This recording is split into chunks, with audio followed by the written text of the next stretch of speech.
জয়গুরু। আমার সমস্ত viewers, followers and readers যারা 2025-এ হায়ার সেকেন্ডারি অর্থাৎ উচ্চ মাধ্যমিকের পরীক্ষা দিচ্ছ, তাদের জন্য এই গ্রামারের সাজেশনটা নিয়ে চলে এসেছি। এই চ্যানেলে আমি ক্লাস 12-এর এই যে নাটক রয়েছে দ্য প্রপোজাল, সেখান থেকে মাত্র 3টা সাজেশান দিয়েছি, 3টা কোয়েশ্চানের সাজেশান দিয়েছি। 3টা কোয়েশ্চানের আমি সাজেশান দিয়েছি। 3টার মধ্যে একটা লাগবে 100%। পরীক্ষার পরে বুঝতে পারবে। যদি সেটা জানার ইচ্ছা আছে আমার চ্যানেলে প্রবেশ করো, সেখান থেকে দেখতে পারো। 2টো আপলোড দিয়ে দিয়েছি, আর একটা বাকি আছে, সেটা দিয়ে দিব। নোট দেওয়া আছে, ইংলিশ থেকে বাংলাটাও তার মানে বোঝানো আছে, এবং একেবারে সাধারণ মানে ছেলেদের জন্য যারা বিশেষত পড়াশোনা তেমন খুব একটা করে না, কি করে পাস করবে, একেবারে সহজ সরল ভাষায় তাদের জন্য লেখা রয়েছে।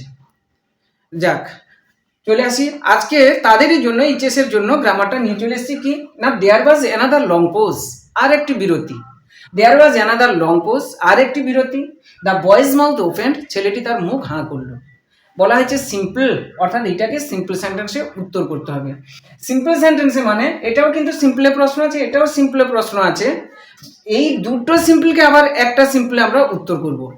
সিম্পল সেন্টেন্স মানে কি না, সিম্পল মানে হচ্ছে যে সেন্টেন্সে কেবলমাত্র একটি সাবজেক্ট এবং একটি ফাইনাইট ভার্ব থাকে। যে সেন্টেন্সে কেবলমাত্র একটি সাবজেক্ট এবং একটি মাত্র ফাইনাইট ভার্ব থাকে তাকে বলা হয় simple sentence.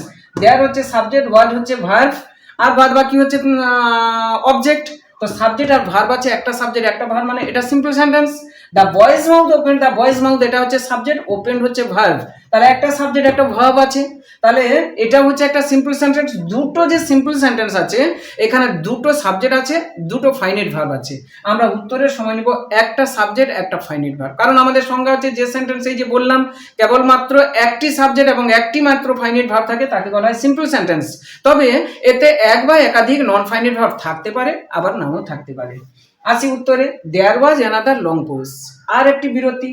The boys mouth open, ছেলেটি তার মুখ হাঁ করলো। ছেলেটি তার মুখ হাঁ করলো কখন না, আর একটি লং পোজের পর। তাহলে after another long pause, after another long pause, আর একটি দীর্ঘ বিরতির পর দ্য বয়েজ মাউথ ওপেন, ছেলেটি তার মুখটি হাঁ করলো। After another long pause, after এই যে দেয়ার ওয়াজ অ্যানাদার লং পোজ, শুধু আফটার এখানে বসিয়েছি। After another long pose the boys mouth open, আমার উত্তর ঠিক আছে। কেন? একটা সাবজেক্ট একটা ভার্ব নিয়েছি। ডিয়ার ভিউয়ার্স এন্ড ফলোয়ার্স, আশা করি বিষয়টা আমি বোঝাতে পারলাম।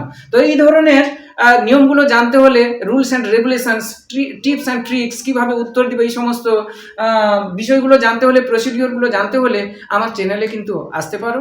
এখানে অনেক রকমের গ্রামার থেকে, রাইটিং থেকে, তারপরে এই যে বললাম বিভিন্ন রকমের নোট সাজেস্টিভ, সেগুলো দেওয়া থেকে, নোট তৈরি করে দেওয়া এবং তাকে বাংলায় বুঝিয়ে দেওয়া থেকে এই সমস্ত এই চ্যানেলে আপলোড দেওয়া হয়। চ্যানেলটি দেখা হচ্ছে অথচ সাবস্ক্রাইব করা হয়নি, বিশেষভাবে অনুরোধ রইল চ্যানেলটিকে সাবস্ক্রাইব করার জন্য।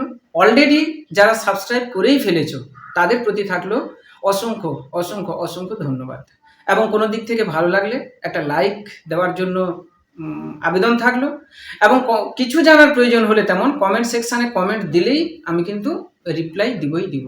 তাহলে আজকের মতন বিদায় নিই, বাই।